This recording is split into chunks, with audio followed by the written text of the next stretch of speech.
Hi good morning. இன்றைக்கி வந்து லஞ்சுக்கு முட்டை சாதம் தான் கட்ட போகிறேன். ஸோ தண்ணியில் இதில் வந்து மிளகுத்தூள் போட்டிருக்கேன். உப்பு மிளகாத்தூள் மஞ்சள்லாம் சேர்த்துக்கலாம்.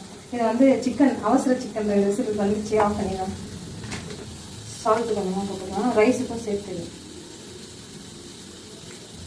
ரைஸ் மிக்ஸ் பண்ணும்போது போடலாம். தேவையான மஞ்சள்தூள் கொஞ்சமாக, மிளகாத்தூள் கொஞ்சமாக. இந்த எக்கோட ஃப்ளேவர் வராமல் இருக்கிறதுக்காக கரம் மசாலா கொஞ்சம் இதை உடச்சி ஊற்றிக்கலாம்.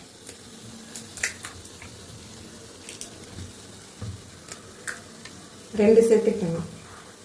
இது மூடிட்டு வந்து எண்ணெய் காஞ்சிட்டு இது அப்படியே தூக்கி இதில் ஊற்றிடலாம்.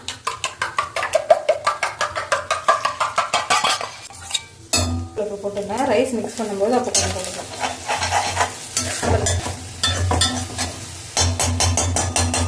ரைஸில் போட்டு மிக்ஸ் பண்ண வேண்டியதுதான்.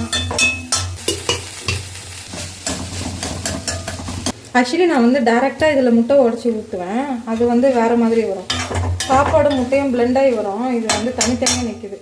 ஸோ இனிமேல் அந்த மாதிரி தான் பண்ணோம். லைட்டாக பெப்பர் தூவிக்கலாம்.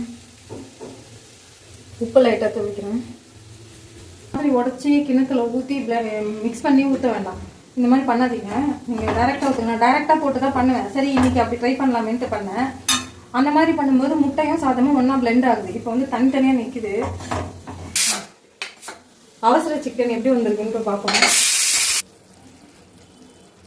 எதையுமே கட் பண்ணல, எல்லாத்தையும் அரைச்சிட்டு அப்படியே கொட்டிட்டேன். தாளிக்கவும் இல்லை. இஞ்சி பூண்டு மட்டும் வதக்குனேன், அவ்வளோதான்.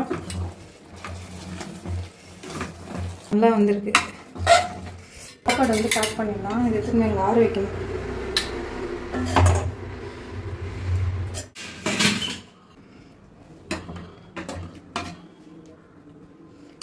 அவ்வளோதான். பிரேக்ஃபாஸ்ட் வந்து இட்லியும் சிக்கன் கிரேவி. நெக்ஸ்ட் வீடியோ பண்ணுறேன். பாய்.